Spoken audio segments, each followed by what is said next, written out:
मेरे बच्चों, लॉगरिथम का एक बहुत इंपॉर्टेंट क्वेश्चन है जिससे आप लोगों को पता लगेगा कि लॉगरिथम कैलकुलेशन को कितना इजी बना देता है। सो ध्यान से देखना और समझना। देखो यहां हम लोग को दिया हुआ है गिवन 2.5 का power x is equal to 0.025 का power y is equal to 10 का पावर 3।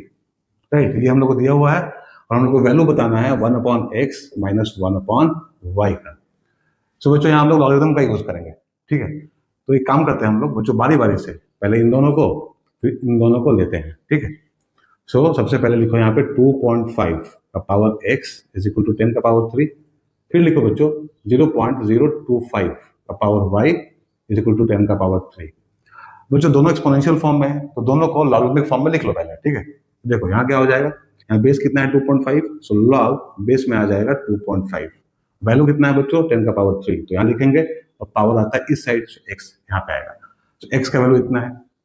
वैसे ही बच्चों यहाँ देखो, यहाँ बेस कितना है, लॉग लिखो और बेस में लिखो 0.025। वैल्यू यहाँ पे आएगा 10 का power 3 and this is equal to y। Power बच्चों यहाँ आ जाएगा। ठीक है, तो y हम लोग को यहाँ से मिल गया। अब एक काम करो, इन दोनों वैल्यूज को इसमें सब्स्टिट्यूट कर दो। ठीक है, इसका वैल्यू हम लोग को निकालना है। तो देखो यहाँ हो जाएगा 1/x। x कितना है बच्चों, x है log 10 का power 3 to the base 2.5 minus 1/log 10 का पावर 3 टू द बेस 0.025। ठीक है बच्चों, इतना मिला हम लोगों को। अब एक काम करो बच्चों, दोनों को उल्टा कर लो। दोनों को उल्टा करेंगे तो क्या होगा, अब बेस चला जाएगा वैल्यू में और वैल्यू चला जाएगा बेस में। ठीक है, तो यहाँ हो जाएगा देखो log बेस में 10 का पावर 3 और वैल्यू में आ जाएगा 2.5 माइनस, यहाँ भी वही होगा, बेस में क्या आएगा 10 का पावर 3 और वैल्यू पे जाएगा 0.025।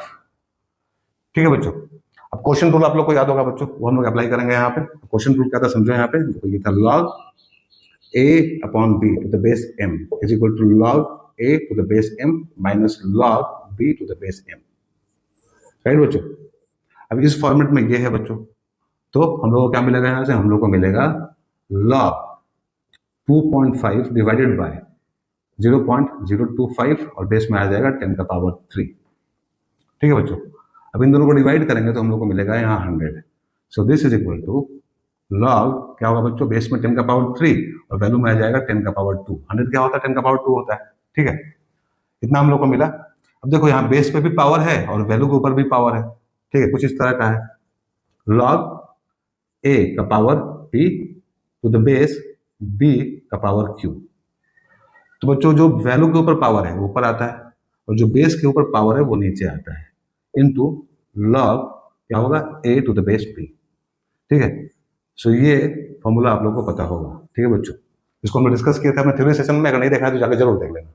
राइट बच्चों, अब इस तरह से इसको लिखेंगे हम लोग तो क्या मिलेगा, देखो जो वैल्यू का पावर है 2 यहाँ पे आएगा ऊपर, जो बेस का पावर है 3 वो नीचे आएगा, यहाँ हो जाएगा log 10 टू द बेस 10।